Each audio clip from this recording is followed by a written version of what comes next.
Ушинтип азыр Клайпедадан буйруса Килге сапар алдык. Азыркы учурубуз 700 километр Килге чейин барат экенбиз. Кил бул Германияда. 700 километр могу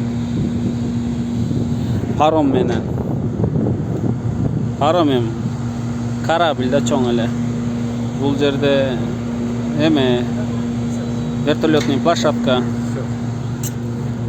Все. Короче, 40 менен жүрөт экен. 39, 40, 38 скорость. 20 канча узлов деди, окшойт, по-моему.